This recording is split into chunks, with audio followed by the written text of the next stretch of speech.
Baik, salam sejahtera untuk kita semua. Perkenalkan, nama saya Apial, NIM 2210417815 dari kelas E F1, mata kuliah Manajemen Operasi. Dosen yang mengampunya yaitu Ibu Putih Febriasari, PSE, MSc. Baik, di sini saya akan menjelaskan atau menjawab soal-soal UTS yang Ibu Guru berikan, yaitu di semester 2. 1. Jelaskan definisi manajemen operasi. Apa sih itu manajemen? Manajemen terdiri dari dua bagian, yaitu manajemen dan operasi. Manajemen merupakan proses untuk meraih tujuan organisasi secara efektif, efisien dengan memanfaatkan sumber daya yang ada. Sedangkan operasi merupakan aktivitas untuk menghasilkan produk, baik berupa barang atau jasa. Jadi, manajemen operasi adalah serangkaian aktivitas yang menghasilkan nilai dalam bentuk produk dan jasa dengan cara mentransformasikan input menjadi output. Dalam sebuah organisasi terdapat berbagai bidang atau divisi yang berbeda. Divisi tersebut terdiri dari operasi, pemasaran, keuangan, dan definisi pendukung. Jelaskan integrasi antara bidang atau divisi tersebut dalam organisasi. Dalam sebuah organisasi terdapat berbagai bidang atau divisi yang berbeda. Divisi tersebut terdiri dari organisasi, pemasaran, keuangan, dan divisi pendukung. Di dalam fungsi keuangan, yaitu menghasilkan sumber daya modal dan dana dari investor ataupun dana penjualan berupa barang atau jasa di pasar. Kemudian fungsi keuangan dalam operasi yang bagaimana menginvestasikan sumber daya yang didapatkan tersebut dan mengubahnya menjadi akses fisik dan menjadi input material. Kemudian fungsi operasi selanjutnya mengubah input material menjadi output berupa produk dan layanan. Output tersebut sesuai dengan karakteristik ketika dijual di pasar yang telah ditentukan oleh bagian pemasaran. Bagian atau fungsi pemasaran bertanggung jawab untuk menghasilkan pendapatan dan penjualan. Di output yang dihasilkan dan akan menjadi pengembalian bagi investor dan modal untuk mendukung proses operasi selanjutnya. Kemudian fungsi-fungsi ini haruslah saling berintegrasi dan mengejar atau mengarah pada suatu tujuan yang sama, sehingga bisa tercapai apa yang kita inginkan dan perusahaan pun terus maju dan berkembang. 3. Jelaskan perbedaan proses operasi di perusahaan manufaktur dan jasa. Perbedaan antara perusahaan manufaktur dan perusahaan jasa. Di sini saya akan menjelaskan terlebih dahulu, yaitu ciri-ciri kedua manufaktur dan jasa. Perusahaan manufaktur memiliki ciri-ciri diantaranya dalam hasil produksi berupa barang fisik yang dapat dilihat dan disentuh oleh pembeli. Perusahaan manufaktur memiliki persediaan barang karena dalam produksi perusahaan manufaktur memproduksi barangnya terlebih dahulu baru menjualnya, sehingga terdapat adanya persediaan barang di perusahaan manufaktur. Kemudian perusahaan manufaktur bisa memproduksi barang tanpa melihat pesanan pelanggan atau perkiraan pesanan pelanggan. Perusahaan manufaktur harus mempunyai lokasi fisik untuk menjual produk atau memproduksi produk yang akan dipasarkan. Sedangkan ciri-ciri perusahaan jasa diantaranya, perusahaan jasa tidak menghasilkan produk secara fisik, melainkan konsultasi, pemeliharaan, pelatihan, atau segala hal yang tidak terwujud. Perusahaan jasa tidak memiliki persediaan, ia hanya menyediakan layanan yang diinginkan oleh calon pembeli atau pengguna jasa tersebut. Kemudian perusahaan jasa juga menghasilkan layanan yang disesuaikan dengan permintaan pelanggan. Perusahaan jasa tidak memerlukan lokasi fisik. Jadi kesimpulan atau perbedaan yang mendasar pada perusahaan manufaktur dan jasa ialah perusahaan manufaktur dan jasa adalah proses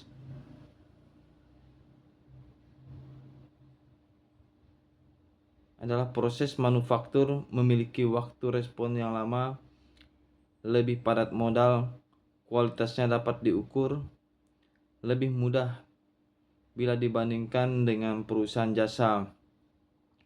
Perbedaan utama dari kedua proses ini adalah tingkat interaksi dengan pelanggan, di mana untuk proses jasa dan layanan memiliki tingkat interaksi lebih tinggi bila dibandingkan dengan proses perusahaan manufaktur. Tingkat interaksi pelanggan. 4. Jelaskan definisi, tujuan, dan contoh proyek dalam dunia bisnis dan kehidupan sehari-hari. Proyek adalah sekelompok aktivitas yang saling berkaitan, mempunyai titik mulai dan selesai dengan jelas, menghasilkan hal unik berdasarkan alokasi sumber daya tertentu. Sedangkan tujuan proyek harus diselesaikan tepat waktu, tidak melebihi anggaran, sesuai dengan target untuk memuaskan pelanggan. Sedangkan contoh-contoh proyek dalam dunia bisnis diantaranya adalah melaksanakan audit perusahaan, merencanakan merger, membuat kampanye periklanan, merancang produk baru, menjalin rencana aliansi strategi dengan perusahaan mitra. Untuk contoh proyek dalam kehidupan sehari-hari diantaranya ialah perencanaan pernikahan, renovasi kamar mandi, menulis makalah, merencanakan pesta kejutan. 5. Jelaskan hubungan antara kualitas, waktu, dan biaya dalam pelaksanaan sebuah proyek. Kualitas adalah gambaran suatu proyek seperti apa bentuknya dan seperti apa hasilnya, dan bagaimana ketahanan, fungsinya, dan manfaatnya. Waktu adalah lama atau sebentar pengerjaan proyek. Jika semakin lama pengerjaan proyek, maka semakin banyak besar atau semakin besar biaya dikeluarkan, begitu pula sebaliknya. Jika sebentar pengerjaannya, maka biayanya pun akan dikeluarkan sedikit. Biaya adalah lama atau sebentar pengerjaan suatu proyek atau bahan yang dipilih. Jika bahan yang kualitas bagus, maka biaya dikeluarkan lebih besar, tetapi kualitas akan terjamin. Serta lama pengerjaan proyek. Jika dalam waktu yang lama, maka biayanya pun akan besar. 6. Jelaskan makna dari kurva Project Lipschitz. Baik, di sini saya akan menjelaskan kurva proyek, di mana di dalam kurva daur hidup proyek ada yang namanya yaitu waktu, yaitu kapan harus kita memulai pekerjaan itu dan kapan kita harus menyelesaikannya.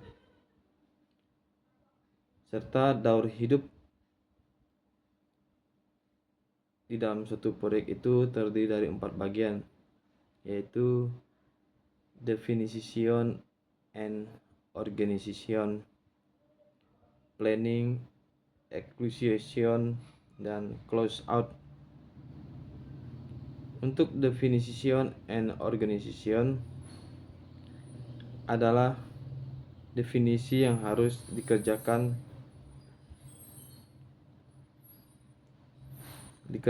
dan proyek apa yang akan dibuat dan apa yang harus dihasilkan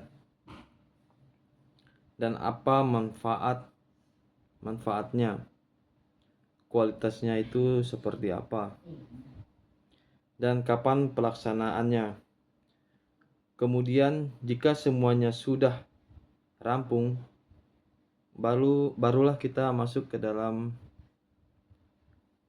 definisi planning, yaitu merencanakan siapa yang akan bekerja